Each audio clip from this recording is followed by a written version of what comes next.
Saudara, mari kita lanjutkan lagi pembahasan kita tentang Shaolin dan Butang, gitu. Tongpai.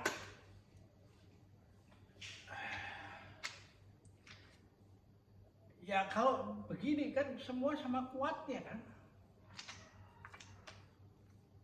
Ya. Butang sama Shaolin punya logikanya sendiri toh. Tapi pada satu saat atau proses umur itu nggak bisa dicegah, dan dia akan terus berlanjut.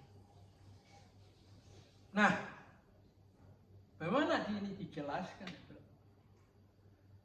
Cerita kungfu menarik karena dia bisa menjelaskan secara seolah kita hidup kita ada di situ. Nah, Alkisah Shaolin itu memang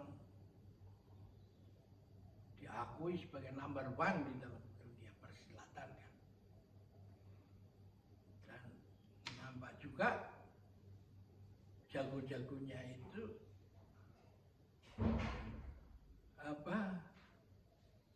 semakin berusia itu ilmunya semakin tinggi itu. Gitu. Menjadi masalah apakah ini menjadi everlasting, abadi, dan tidak ada peaknya sehingga dia harus kembali ke arah sebaliknya itu. Nah, dalam satu kisah silat ada suatu cerita tentang Shaolin dikunjungi oleh jagoan dari luar itu, muda, kuat, ya. Dan lalu dihajar satu-satu, yang tua itu juga nggak bisa ngelawan itu. Nah, akhirnya mereka juga mengakui bahwa menjadi tua itu nggak bisa dicegah lagi. Dia bisa menciptakan jurus dahsyat, tapi dia hanya bisa menunjukkan 1-2 jurus, setelah itu tenaganya hilang gitu.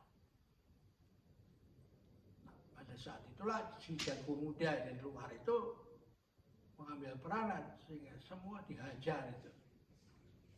Dan akhirnya dia dengan terbahak cerita itu mengatakan, wah ternyata Shaolin itu hanya nama doang. Sekarang buktinya begini.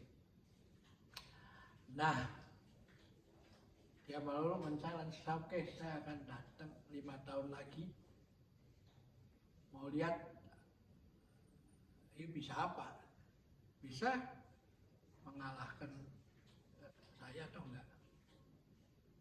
Karena kalau kamu harus mulai mendidik orang baru menggantikan yang sudah tua ini perlu berapa waktu, dan 5 tahun lagi itu paling ilmunya juga belum sampai kepada peaknya kan? Nah, begitulah dia itu. Dan ada seorang anak muda dari di dapur kerjanya yang merasa Shaolin dibully, dan tanpa pikir panjang dia langsung masuk ke arena dan lampiaskan kemarahannya pada si penantang itu. Ya akhirnya dia babak belur lah. Nah, pada saat itu gurunya yang ada menjadi kepala dapur itu, ya tidak bisa apa-apa, ini muridnya tidak bisa dicegah, ini spontan. No? Nah, lalu si Tio Sambong itu merangkak mau mencoba melewati penghinaan yang diberikan oleh si penantang ini, dia disuruh merobos ke selangkangan daripada si orang yang pendatang ini toh. Nah, pada saat dia merobos selangkangan itu, terbersit melirik dia ke arah alat vital daripada si lawannya ini toh. Nah, gurunya sudah bisa membaca pikiran dan kasih kode, jangan kamu pukul, karena dia sudah dalam posisi begitu, dia akan bisa berpukul, bisa bergerak lebih cepat dan kamu akan konyol, mati konyol, habis sudah. Lalu si Tio Samhong mengikuti aja, sudah melewati itu penghinaan itu loh. Nah, setelah yang si orang pulang, musuh-musuhnya ini pulang, invader ini ya, pulang, lalu terjadilah era refleksi itu di kalangan Shaolin. Mana kita harus mencari, buka kitab jurus naga, jurus harimau ya. Itu udah ilmu-ilmu top dari Shaolin, sudah dikeluarkan dan ternyata diajar habis. Dan untuk mendidik ahli ilmu harimau sama ilmu naga itu kan 5 tahun nggak cukup toh. Lantas gimana? Nah, dibukalah kitab kuno Tao Te Ching itu. Di situ dikatakan hanya barang yang terlembut di dunia yang bisa mengalahkan barang yang terkeras di dunia itu, yaitu menjadi seperti air itu. Ya. Nah, lalu bagaimana dia mencari dukungan evidence buktinya ini kan sudah buktinya gimana? Ternyata alam itu memberikan solusi, jawaban terhadap itu. Ya, ketika terjadi hujan lebat, angin ribut,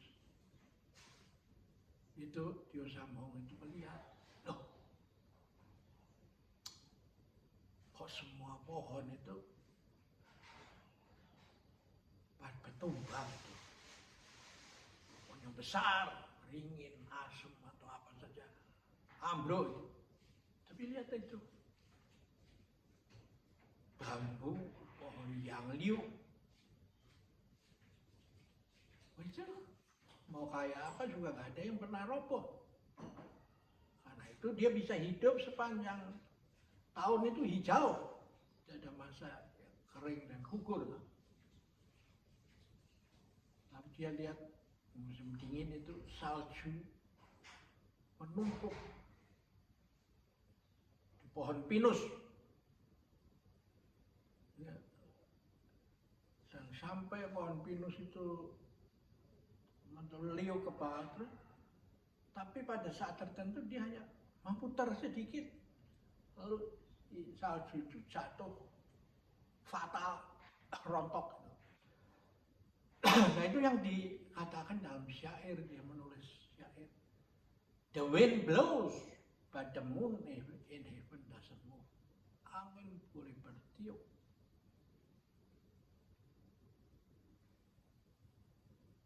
tapi rembulan tidak bisa dipengaruhi, akan tetap berjalan in his own way, in her own way. Salju boleh menumpuk, piling up,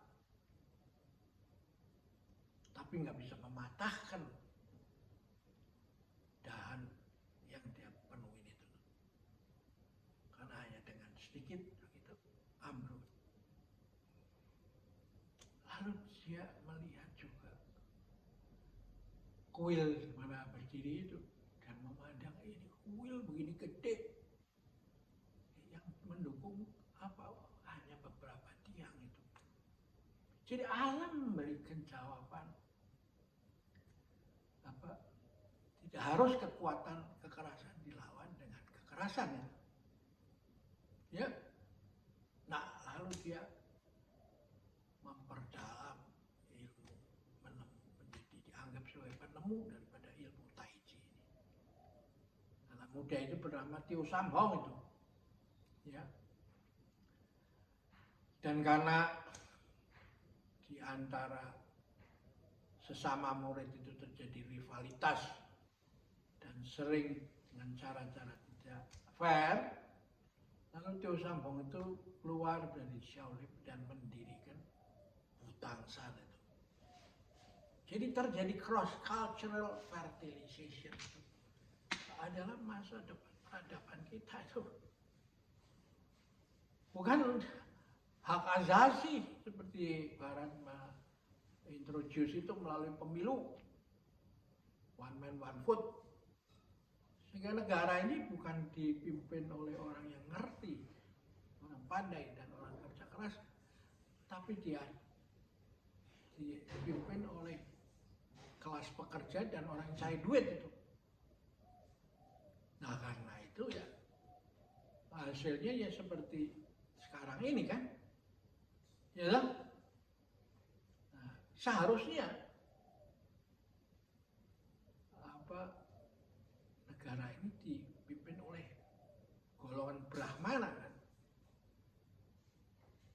orang terpelajar, seperti juga dikatakan oleh Aristoteles, Socrates juga dari Yunani sama aja juga.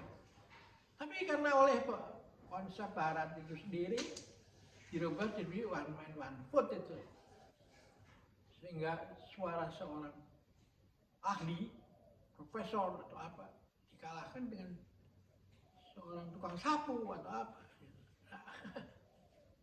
Kita sudah tahu bahwa ini kan nggak bakal bisa, nggak akan berhasil. Tapi terus untuk kepentingan tertentu dipertahankan terus.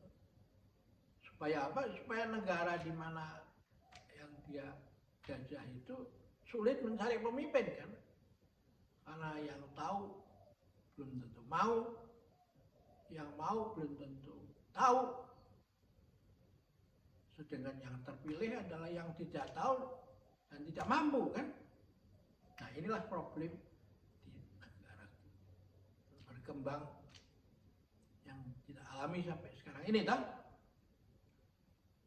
Nah, karena itu Anda harus mempelajari bagaimana barang yang terlembut di dunia hanya jika dan hanya jika Anda bisa mengembangkan barang terlembut yang bisa mengatasi barang yang terkeras di dunia, maka Anda bisa menyelesaikan menghindarkan bumi ini dari kepunahan. Oke, kita akhiri di sini dulu. Sampai jumpa lagi.